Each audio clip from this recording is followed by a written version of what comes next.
Welcome back to the Playroom. Again, the Playroom is the people learning all your rules of obtaining money. And if you know what money is, it's value. So, back again with my boy, SomeStarBody. These intricate conversations. They getting interesting, bro. Hey, they getting interesting. You know, third time's a charm, bro. Let's go crazy. So, since it's Black History Month, figured we talk about a little history. Just a little history, you know. Don't go too crazy, you know. How far are you going back? I don't know. I'm talking cosmic. Let's go back. But we got to walk them down, though. Let's walk them down, you know. So let's start with what we know. And what we know is they call it, quote unquote, Black history, quote unquote, Black people. Let's talk about it a little bit. You know I learned quite a few different things about Black history and how it relates to me being Black, you know, and I know a lot of people have their own built-up feelings about Black history because of how it's told. Depending on who's telling the story, you're going to get a different outcome, or you're going to feel different, you know what I mean? Because I feel like there's people who are good at telling us their version of history, because we weren't there. His story? Right, we weren't there, you know, so I feel a lot of people is going to get a different outcome, or their experience is going to be different. What they've been told is going to be different, you know. But I think that a lot of that comes with intellect.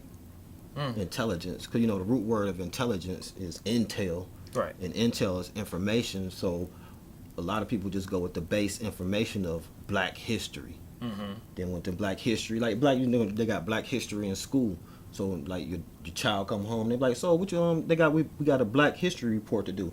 So we picked the basics of Black history, like Martin, Malcolm, the basics. You know, we never go back in time, but then they come with the simplicities of who they want us to see.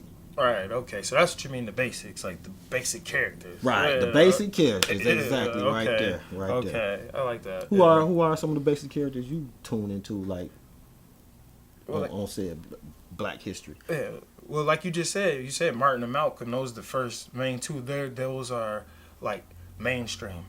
Right, and if we talking, those are the most popular ones. Yeah, exactly. Yeah, and Martin having his own day, celebrating his birthday, or having his own day in general. I don't think it's his exact birthday. You know. Oh, it's not? No. Wow. You look it up. But yeah, he was one of the main ones they put in my face. So we know he had a dream. The whole segregation, that there was a time where Black people, white people couldn't share facilities in public, and so they pushed the fact that he really wanted integration and peace, no, nonviolence, right? You know, so of course that was one of my top ones because right on the forefront, as well as Malcolm X, like you stated. I actually went to Malcolm X Academy. Wow, school? The school, yeah. I don't know if he had a bunch around, but I know. Did they have a different curriculum? The culture was different. Our teachers were referred to as Mama and Baba, opposed to teacher such and such or Mr. such and Mr. such. Simmons, Mr. Jackson. Yeah, we don't have that. Baba Jackson, right, you know. Right. And that caused a good, I guess it was good and bad. For some of us, we had a good firm structure, so it made us militant when we went to go do life, per se. But those who couldn't handle it probably went to prison because they felt like, it's like that person over you barking rules. You might not see this as beneficial to you. Like, why do I gotta call you mama? You ain't my mama. Right. What is Baba? Young, not understanding. Okay. So do you think, like, far as let's go with Martin again. Do you feel that at the end in his chapter, which is never ending, but the end of his chapter in America, far as his history, do you think it came out for the good? for Black Americans? Depend on what exactly are you looking at as far as the end of his chapter? Like his cause. Like he had a dream. Was his dream fulfilled? Oh right, yeah, I feel you. He definitely felt like he was in a realm of resent. He said he felt like he led his people into a burning building. So that speaks volume to how he felt at the end. If what was the burning building? You know, was that burning building the act of integrating? Or was that burning building being peaceful and not standing up for yourself? So now you have a generation of softies. Right. We wouldn't really know, but we do know he felt some type of way about how he handled it. I think it's sort of like how what people learning today, far as finances, because in his speech he was talking about his final speech. Oh yeah, he was talking about the like the land grants and things of that nature, and how it was given to the immigrants, the farmers that first came over here. I think that's sort of like what he resented, because he was teaching peace, teaching integration, but at the same time he's like, hold on, it's bigger than that. It's about land. They giving these people land, which is giving them a quicker head start. Right. While I'm trying to be peaceful with them. That's why Malcolm was like, no, hold on, man, you going about this all wrong. You trying to be peaceful with some people that's beating you upside the head. Right. Yeah. Yeah, but I think he was ahead of his time. We weren't, like, look at us now. And you look at the people trying to speak to a mass to make them move a certain way or let them get their, kind of get a head start a little bit, you know, and we don't listen. So Martin was stating that there was land grants given to these people when they first got here. And then those grants was to mechanize the farms so that they can get machines to produce more and faster, so people losing jobs. Right, and build schools. Yeah, you know what I mean? And then they got more money to not farm. It was crazy. He was spitting. Right. He was spitting. He was like walking them through the whole process. But if you didn't know what he was talking about, just like now, somebody could be watching this, not knowing what we're talking about. It's gonna go over their head. Do you think that's a part how they use that aspect of, like, he was peaceful, he did marches, he did the bus thing, but at the same time it's like they don't put on the forefront of how he was talking about these land grants. Right. Because now, if you think about it now, what's the big popular thing when you start getting enhanced in finance? Grants. Yeah, grants. Like, SBA loans. Yeah, all like PPPs. And they are serious things, because people, a lot of people really wouldn't own up on free money until the PPPs came along. Like, hold on, like, it's some money in the stores for us, right? And we're not using it. But the people, like, say a person on the streets got $30,000. Then you got companies that got billions and millions off grants. Right. So you think they use just the peace part just to keep us comfortable? Oh yeah, I believe so, because there's duality. So you have what they want you to know is going on and what's really going on at all times. So the peaceful thing is for you to think that there's this aggravated situation and the need for peace, when in reality there's this whole financial situation and the need to understand it. They can make you feel good because you got paper, quote unquote. That's why it was the Poor People's Campaign, I believe he had, and he like, we going to get our check. That's when it was, whoa, people like money, they might start listening. Right. You know, so that was heavy. So he did, I guess, a good job at the end, still letting, to this day, people still hearing things that never heard before. Outside of the peace and the marching and let's come together. Exactly. So do you think that was a nice little balance for him and like Malcolm? Oh yeah, it was. I guess it brought balance to the culture for sure. Like if you had one side that was strictly, well, I can't say that just them two brought balance, because there was other players, obviously. A lot of other. Let's think the whole Black Panthers. I like Dick Gregory. Dick Gregory, okay, yeah. But you know, it's funny how when you just said the Black Panthers and how it wouldn't be no Black Panthers without Malcolm X. Now explain that. Because like after Malcolm X left the Nation of Islam, he came with his own organization, and within his organizations, a lot of black young people, they went along with his philosophy. All right. Like, you know, it could be black and white. You know, as long as you for the people in the struggle, then I'm with you. Right. So that's how they came up, like protecting the the community, the 5-point plan, which now is welfare. Wow. Because you know, the 5-point plan started first, then welfare came first. The assistance for food assistance and giving out free medical. Right. That started with the Black Panther Party. Oh wow. And they just changed it over to something else. Dang, that's crazy. You say that. Like so, like even with the GDs and all gang activity, it was supposed to be protecting communities. Yeah. And then originally it flipped with rap music. I heard. Even gangs. Think about gangs. Gangs started as the neighborhood situation. Like the Crips, they was like dominant at one school, so the Bloods came together like, hey, we gonna stick together. Y'all beating up people at our school, taking their jackets, taking their shoes. Right. Let's come together and protect ours. Now as time goes on, the propaganda changed. You know, the violence. You know, one person gets shot with a 22 because back then, you know, they had nunchucks and stuff. That now when the little 22s came into place, it kind of like raised the level of violence and using them to depict us as violence. Right. As like they would do. Going back to the cosmic, because you know we all animals somewhat by nature. We just got a higher intellect. So when you go off into like how Malcolm came, I think he was the balance of saying, you know what, we're not gonna take getting beat. We gonna fight back. So when you go back to like, let's talk about how we talk about how they use Martin as the peace, the marching, the dream. Now you look at Malcolm, how they try to display him as the violent one. Like he want to beat up white people, which in reality it wasn't the cause. Right. It was we just want to protect our people, protect our woman, have a nice household. We want a fair chance on this earth. So once they came with him being violent, they kind of changed remember the ending point, like Martin had an ending point of his so-called story. They tried to change him over to where, oh, I'm peaceful now. I don't want to got the real Islam. All right.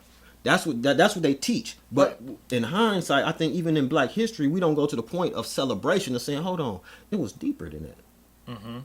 He taught the people how to, you know, be men, how to be disciplined. And then it's like, well, all right, where did these things come from? Like Malcolm, you got to think like Malcolm started as a drug addict, robber, came along, now he intelligent, went to prison, became disciplined. One of the most disciplined men we have in quote unquote Black history. Yeah. Now I think how Black history can be celebrated is going backwards to where all of this stuff began. Yeah. You know, like how the education of them. Yeah. Because it starts with like different organizations, like how we go from Black Panther Party to Malcolm to even the the Moorish Temple of America. You got there's a bunch. I don't think it's in that order, but yeah, definitely. so sort of kind of in that order because they're trying to say that no, the Moorish Science Temple that was after Martin. No, it was before. Right, that's what I said. Not in that order. Like the order was like how they try to say because you got to be like we got to do due diligence to understand like because it's always arguments. Oh, of course. It's always arguments on who is this guy, what is this guy. Well, this guy got let's go back to experience. Even when I was incarcerated, a lot of organizations will try to pull you in. Hey, join my organization. Oh, that prophet not right. Oh, this guy didn't. So what I did, I don't want to listen to you, brother. Let me get your information. Who taught you this? So like the step just climb. It just climb all the way to hold on. It go back to where to get this stuff, and it always ends up back on a cosmic reality. Like hold on, this just principles from the universe. Yeah, signs and symbols. Yes, you know, yeah, exactly. And that's what I was getting to, or I wanted to get to in this conversation is it didn't matter on the person or what religion they subscribe to, you know, if they did something great that was positive to the world, like that's what mattered. Right. And there's a principle inside of what they did, you know, that we can learn from. No matter who you are, even if you a bum that did something great. Right. You know what I mean? So that's what I felt that Black history, the part we missed. Okay. You know, looking for, just forget everything they say this person did. Right. What did they do? Like, what was the core of this person's movement? Right. You know, how did that person benefit us? What can we take from them today? And what energy did they leave? Exactly. The spirit of Martin. Right. You know, the spirit of Malcolm. Right. You know, the spirit of Dick Gregory. You know, fearlessly giving your opinion, but making it funny at the same time. With all due respect. Right, And right. tend to that. Right. Why do you think like some organizations leave like remnants or what you call that behind? Like you got like who did Martin Luther King leave behind to keep it going? Who did Malcolm leave to keep it going?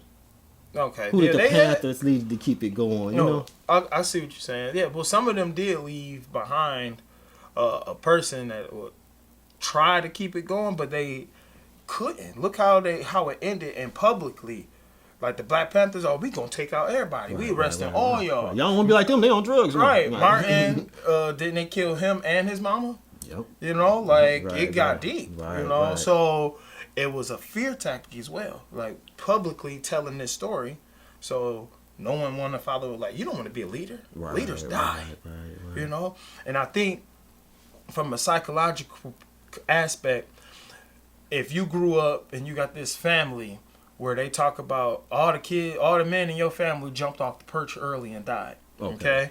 And you got this analogy. So you as a kid growing up, all you heard is, all the men in your family jump off the perch early and die. Right, okay? right. So your metaphor could become their reality to a point where, say they in a house fire, and they could literally be scared to jump off the porch. Okay. The house on fire. I know how this end. I'm not doing that. No. And in their mind as a kid, they was told every man in their family jump off the porch early and die. Now you go take your chances in the house and die. Right. You know, and all you have to do is jump off the porch. Now, I mean, it's something so simple, but your metaphor could become their reality. Right. So when it comes to this history and stuff, we definitely got to do our due diligence to make sure they not feeding us some metaphor or propaganda for their specific mm-hmm. education level. Exactly, and it's our reality. Some construct of your mind is my reality. Right. Like what? Because they always leave out the basics. You know, mm-hmm. they talk about how at the end of the chapter he became positive. He became a Sunni Muslim, so he became mm-hmm. positive for the people. But then still, they don't stick to the point of like this man was educated with words. Mm-hmm. Words changed this man's life. Mm-hmm. And what do words do? Words lead you all the way back to the beginnings of mm-hmm. things. Wow, this word black, this word history. Mm-hmm. I think it's the key is like they don't like to stick to what made this man great. Right. What was it? His teacher? Farrakhan? No, Farrakhan was like his brother. Oh yeah, you're right. That was the master teacher. Muhammad was his teacher. Right. Elijah Muhammad. Mm-hmm. But Farrakhan was like how me and you build. Mm-hmm. We would be like Malcolm and Farrakhan in a way. So because we build together. Right. How did Farrakhan? Did he leave? Like what was his impact on Martin? I mean on Malcolm. On Malcolm. Well, no. It was what was Malcolm's impact on Farrakhan. Oh, it was the other way around. Because he was a mentor to Farrakhan. Ah, right. He was so much strong of a mentor to Farrakhan. Farrakhan took it personal mm-hmm. to the point of like I'm all right. I love you, Malcolm, but you talking about the minister, mm-hmm. meaning like just the guy. Because you gotta think every time they speak, they say Elijah Muhammad said. Elijah Muhammad said. Right. So Farrakhan kind of stuck to that, and which always bring me to kind of respect him in the fact of he kept it going. Mm-hmm. Like you know they talk about Black History Month is more Malcolm than the man that's living that's still trying to guide people of which brought Malcolm to where he was. Okay. He brought Farrakhan to where he was. So because the Nation of Islam has stopped for a minute, mm-hmm. but Farrakhan like no, it ain't gonna go like that. I'm about to pick this back up. Right. We have to keep going because you know like some people got their thing against Farrakhan. Me personally, I take it either way because I take experience. Meaning like, what did I get from you? Mm-hmm. That's like if a bum on the corner say, hey man, I want to teach you something. No matter where the education is coming from, if it reach you and you understand the education, that's where you go with it. And that's kind of like Farrakhan did. He kept it going. Like I'm gonna keep this nation going because I know what it's doing for the people. Right. Some people say he's selfish. Some people, hey, I got a lot of things from that group of people and a lot of other sources, but that was a good source. Right. Meaning to why we don't look at it as a standing point. Mm-hmm. Why he's not celebrated? Oh, he go too hard. But then that's another subject to where we don't touch right now because that's a history lesson on how these people came to feel how they feel about certain people, the Jewish community, the European community. That'd be a whole nother subject. As far as when it comes to Black history, you have to see what they did for the discipline of the Black man, things of that nature. So he was like a mentor to us now from what Malcolm is talking. Because you got to think about even a lot of people from the Nation of Islam, like the SAY organizations, the Khalid Muhammad's, the 5%ers. They came from like a era where like after the war, the Vietnam War, a lot of these guys came home soldiers. So they kind of came home disciplined, teaching stuff. Prison, Malcolm X got disciplined, became a soldier. They don't teach that aspect. For them, like, man, a lot of history come from being a strong soldier. Peter, we're going to the cosmos. Peter was a strong soldier, remember? For Jesus. Yeah. Like soldier. But them aspects they not trying to give you. They just trying to create a narrative for you to be complacent. Yeah. You know, I don't want you being like them. No. I don't even want. It's all about the narrative. Right. So like I try not to like go too deep and throw people off and scare the masses of not becoming who they are. But in the end, that's what we teach. That's what we try to preach. People becoming you're a Messiah within yourself. Right. Now, when you get to that level of thought, they gotta kind of quiet you. Because you coming into your own. You're not thinking about their educational system. You're thinking about an educational system that's gonna put you in a higher hierarchy. Well, like for when we was talking about the kings, how you gonna become a king? How do you become a king? Oh, within yourself. You And gotta know you a king. And you gotta understand how kingdomhood works. Yeah. Because everybody wouldn't know king. Well, if everybody was a king, who was the peasants? Right? Yeah. So you go all the way to the hierarchy of the cosmos and bring it down to Black history because a lot of it started from the cosmos.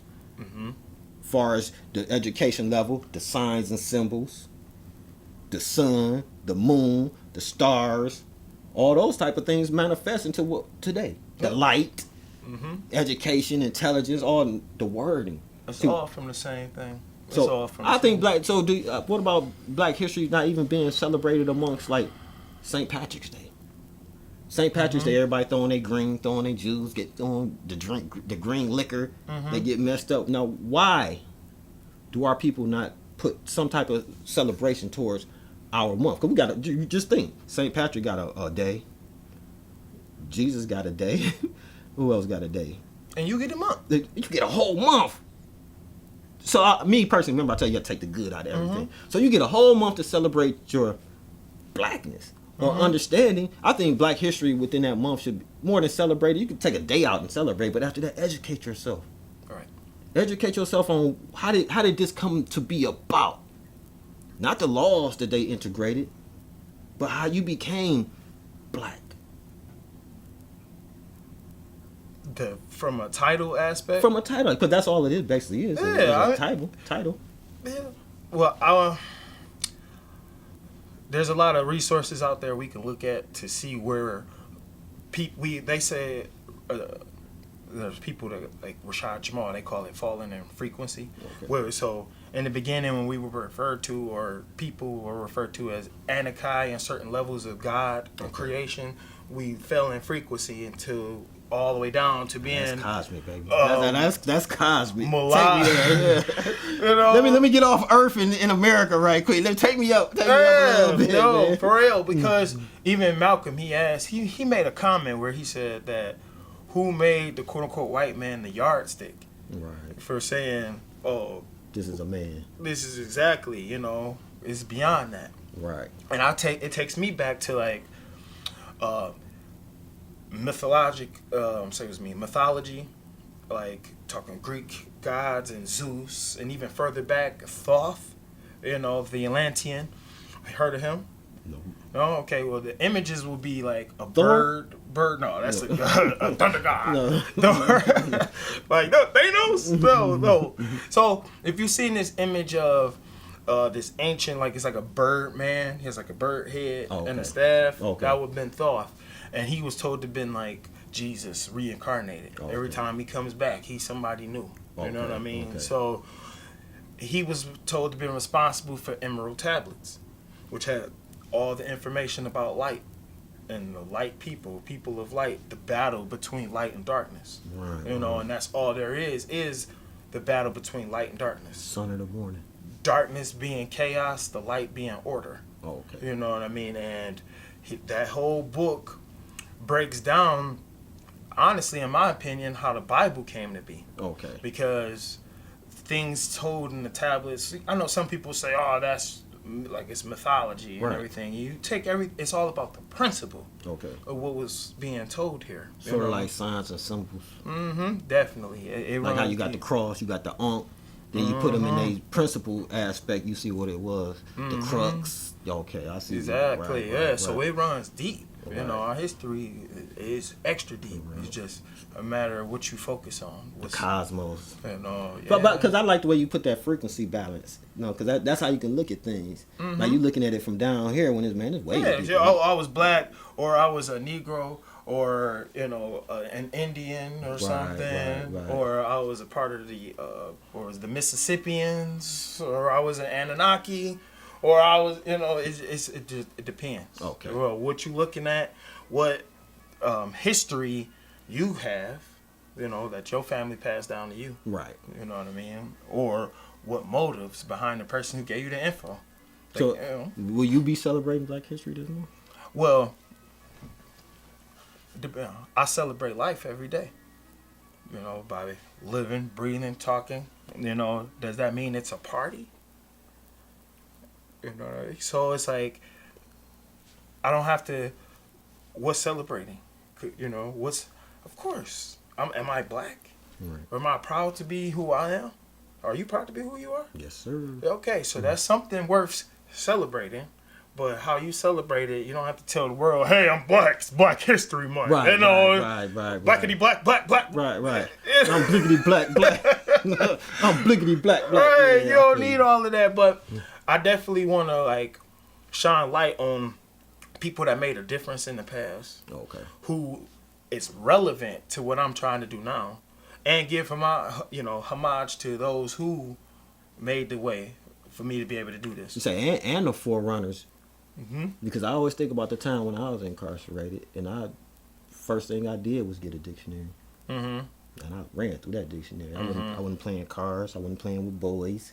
I was reading. I was studying. I was studying like three books a day. No Cat Williams.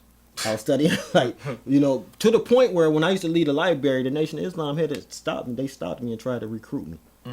But it also let me know that I became my own individual through that, because honestly, I never wanted to join the Nation of Islam because I thought they killed Malcolm. So it was like, man, y'all already strong in here. I don't want no parts of that. But as time went on, I just realized how the dictionary and words can change your thought and intelligent process. You know, so I think my celebration towards Black history will be educating myself.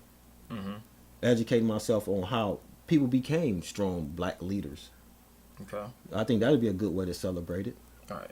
To me personally. Okay. Well, me personally, I wouldn't take Black History Month and keep it at just that. I would educate myself beyond this month on all aspects of history. History of Black people, white people, Chinese people, any history in general, because we all came from one source. Yeah, because next month we're going to study Chinese history. Hey, so look, then the month after that we're going to do German history. Right. If I learn more about you, I'm going to learn more about me. You know, that's all, because we came from the same source. Same cloth. All right, so we out of time for this one. Been great. Always. Kicking it always. Always. Hey, y'all. All right, you guys. Remember, if you want to be a star, don't forget to shine. Don't forget to shine. Don't forget to shine. Don't forget to shine.